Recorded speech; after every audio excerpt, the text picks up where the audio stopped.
Day 1. Just wanted to have a recording and a documentation para dun sa aking fitness journey. So this is gonna be day 1 and upload ko siya sa YouTube just to help me track my progress. I know pwede ko namang hindi upload pero kasi naisip ko ding gawa na lang ng video tapos ilagay sa phone. Pero alam mo yan, kakain siya ng space and magka-interested. Siguro may ilan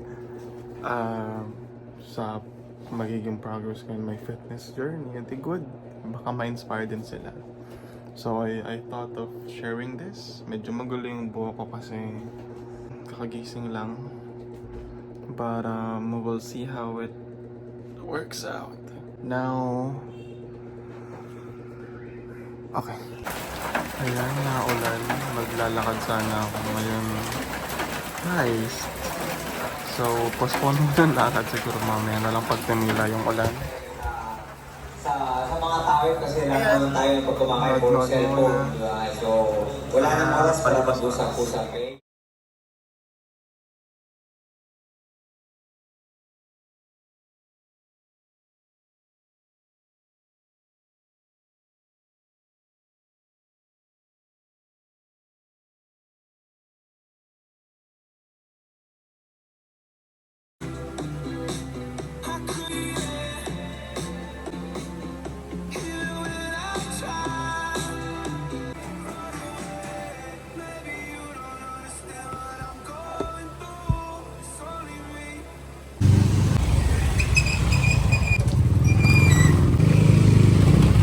Ayun, tapos lang maligo,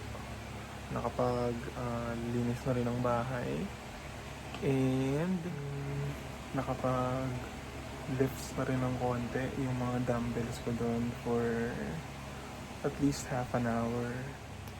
Nakapaglakad-lakad na sa labas kanina. Time check. Now it's 7:54. Siguro YouTube na lang or magsusulat, diary siguro, just an update on the day sa notebook. Tapos nood lang siguro ng Big Bang o Young Sheldon. Yun, happy naman.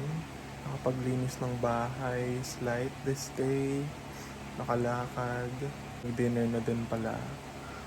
And really hoping for the best sa fitness journey ko as this is my day 1.